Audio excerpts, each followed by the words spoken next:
Hello student, এখন আমরা বসে দেখি 6.1-এর 5 নম্বর অঙ্কটা করব। তো চলো শুরু করি। বলেছে বার্ষিক 5% চক্রবৃদ্ধি সুদের হারে 80,000 টাকার 2.1-2 বছরের সমূল চক্রবৃদ্ধি কত হবে তা হিসাব করে লিখি। দেখো, এই অঙ্কটা একটা মজার অঙ্ক। দেখো কেন বলছি আমি, এর আগের অঙ্কগুলো দেখো সব সময় ছিল 2, 3, 4 এরকম করে পূর্ণ সংখ্যাতে, কিন্তু দেখো এটা আছে ভগ্নাংশ আকার 2.1-2 বছর এই হবে। তো এই ক্ষেত্রে কিভাবে অঙ্কটা করতে হবে দেখে নাও। এখানে দেওয়া আছে, এখানে আসল 80,000 টাকা দেওয়া আছে, আর কি আছে সুদের হার দেওয়া আছে 5%, আর সময় দেওয়া আছে 2.1-2 বছর।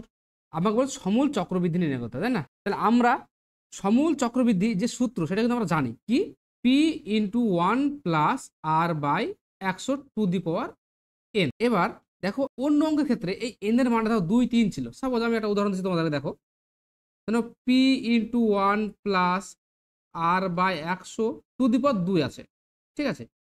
সেক্ষেত্রে আমরা কি করছিলাম যে P into 1 plus R by 100 into 1 plus R by 100 এরকম করে ভেঙে নিচ্ছিলাম, তাই না? কিন্তু এবার দেখো 2.1-2 আছে, যদি n এর মান 2.1-2 বা 5/2 হচ্ছে, তাই না? 2.1-2কে ভাঙলে কত হচ্ছে 5/2। যদি এরকম আকারে হয় তাহলে কি আমরা 1 প্লাস আর বাই 100 এর মাথায় যদি 5/2 হয়, তাহলে এটা কি আমরা কোনোভাবে ভাঙতে পারবো? পারবো না। সেক্ষেত্রে আমরা কি আবার করবো দেখো, তাহলে অতএব সমূল চক্র বৃদ্ধি, আমরা ব্র্যাকেটে কি লিখবো যে দেখো 2.5 বছর, এটা 2.5 বছর, তাহলে আমরা কি লিখবো 2 বছরের সমান। তাহলে আমরা সূত্র জানি পি ইন্টু 1 প্লাস আর 100, তাহলে পি মানে কত 80,000 ইন্টু 1 প্লাস আর মানে কত 5/100 টু দি পাওয়ার n। তাহলে আমরা এখানে n মানে আছে 2.1-2, কিন্তু আমি প্রথমে কি বের করব, প্রথমে বের করবো 2 বছরের। তাই এখানে n এর মান কি লিখবো আমরা 2। তাহলে 80,000 ইন্টু এটা লসাগু করে ভাঙলে কত হবে 105/100 তার স্কোয়ার সমান 80,000 ইন্টু 105/100 ইন্টু 105/100। এই শূন্য এই শূন্য এই শূন্য এই শূন্য, 4টা শূন্য কেটে গেল। তাহলে উপরে পড়ে থাকবে, টোটালটা গুণ করলে হবে 88,200। তাহলে দেখো এটা হচ্ছে 2 বছরের সমূল চক্রবৃদ্ধি বের করলো, তাহলে আমাকে বলছে 2.5 বছর, তাহলে এখন 6 মাসের বাকি আছে, তাই না? তাহলে এইটা কি হলো 2 বছর পরে, এটা কি হয়ে গেল আমার, এবার এখন 2 বছর পরে এটা হলো আমার আসল, তাই না?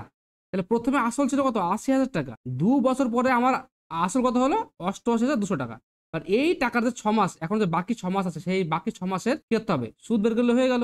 অতএব হাফ বছরের সুদ, আমরা তো বাকি 6 মাসের সুদ বের করবো, শুধুমাত্র সুদ বের করবো, তাই না? আর এটা ছিল কি 2 বছর পরে সুদ প্লাস আসল, মানে চক্রবৃদ্ধি ছিল এটা, তাহলে এটাই কি আসল। তাহলে এই ক্ষেত্রে আমরা কোন সূত্র ইউজ করবো, আই সমান পি টি আর বাই 100। তাহলে পি মানে কত, এখানে পি মানে এক্ষেত্রে হবে 88,200 ইন্টু টি মানে কত, সেই লাস্ট 6 মাসের মানে হাফ বছরের হাফ, ইন্টু আর কত সেই সুদের হার তো একই দেওয়া আছে, কত 5/100।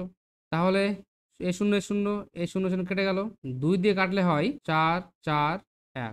তাহলে 4, 4, 1 কে যদি 5 দিয়ে গুণ করি তাহলে কত হবে 2205। তাহলে দেখো এই যে আমার আসলটা ছিল, মানে 2 বছর পরে যে আসলটা হলো, সেটার লাস্ট 6 মাসের যে সুদ সেটা হলো কত টাকা 2205 টাকা। তাহলে আমার কি হলো, প্রথমে বের করলাম 2 বছরের, লাস্টে বের করলাম এই হাফ বছরে, তাহলে 2.5 বছর হয়ে গেল।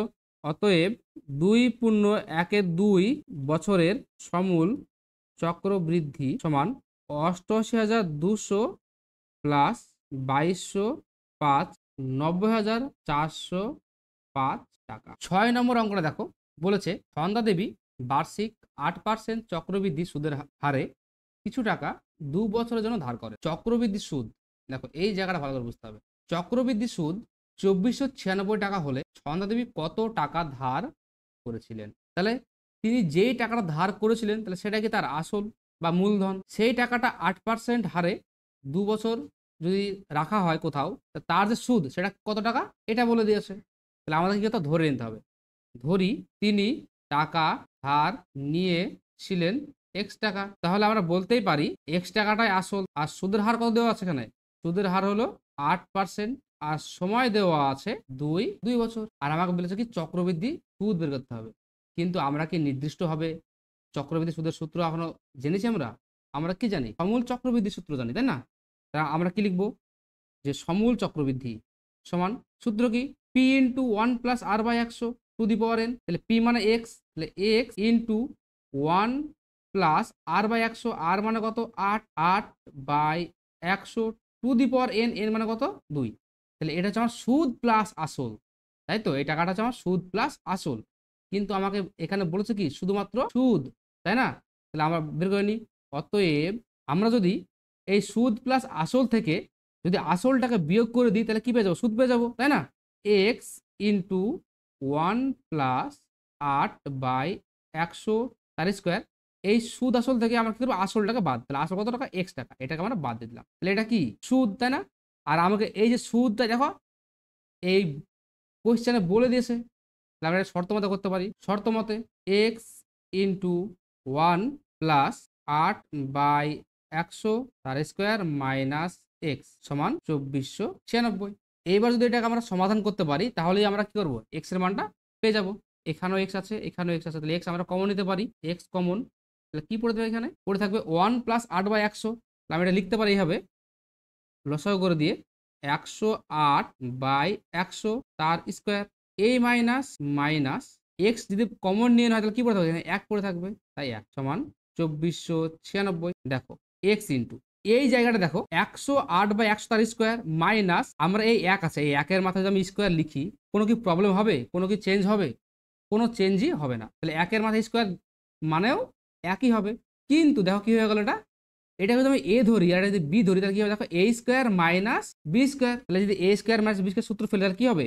এ প্লাস বি, তাহলে এ মানে 108/100 প্লাস বি মানে 1, এ প্লাস বি ইন্টু এ মাইনাস বি, তাহলে 108/100 মাইনাস 1 সমান 2496। তাহলে আমি এখানে কি করলাম? এখানে করলাম এ স্কোয়ার মাইনাস বি স্কোয়ার সূত্রটা ইউজ করলাম। সূত্রটা কি না? তো এ প্লাস বি ইন্টু এ মাইনাস বি। দেখো সহজ। এবার তাহলে এক্স ইন্টু এটাকে যদি আবার লসাগু করা হয় তাহলে কত হবে? এই 100 এখানে গুণ হবে, তাহলে 100 গুণ হলে 100, তাহলে 100 সঙ্গে 108 যোগ করলে কত হবে? 208, অর্থাৎ 208/100, 208/100 ইন্টু এই জায়গায় দেখো এই 100 এখানে 1 এর সঙ্গে গুণ হবে, তাহলে কত হলো? 100 হলো। তাহলে 108 থেকে এখানে বিয়োগ আছে, তাহলে 108 থেকে 100 বিয়োগ করলে কত হবে? 8/100 সমান 2496। আমাকে এক্স এর মানটা বের করতে হবে, তাহলে এক্স আমি এদিকে রেখে দিব আর বাকি যে মানগুলো আছে সেগুলো আমি ওইদিকে নিয়ে যাবো। তাহলে দেখো এখানে 100 কি আকার আছে?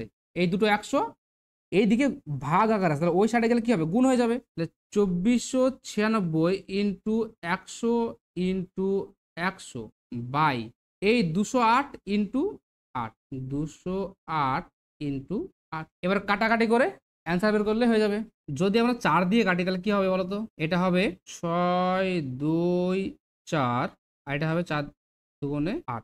এই 2 দিয়ে যদি আবার কাটা হয় 6 2 4 কত হবে? 3 1 2 312। আবার যদি 4 দিয়ে কাটা হয় এটাকে তাহলে কত হবে? 4 7 8 78 আর এটা হবে 52। আবার 2 দিয়ে কাটছে এটাকে তাহলে হবে 3 9, এটা হবে 26। 13 দিয়ে কেটে দাও, 13 দুগুণে 26, 3 13 39 আর এই 100কে 2 দিয়ে কাটলে কত হবে? 50। তাহলে অতএব x সমান উপর কি পড়ে থাকবে? 100 ইন্টু 3 ইন্টু 50, তাহলে 3 5 15, তারপরে 3টে শূন্য, তাহলে 15,000। তাহলে তিনি কত টাকা ধার করেছিলেন? তিনি 15,000 টাকা ধার করেছিলেন। অতএব তিনি 15,000 টাকা ধার করেছিলেন। আজকের ভিডিও এই পর্যন্তই। ভিডিওটি ভালো লাগলে চ্যানেলটিকে সাবস্ক্রাইব করে দিও এবং ভিডিওটিতে লাইক দিয়ে দিও। ধন্যবাদ।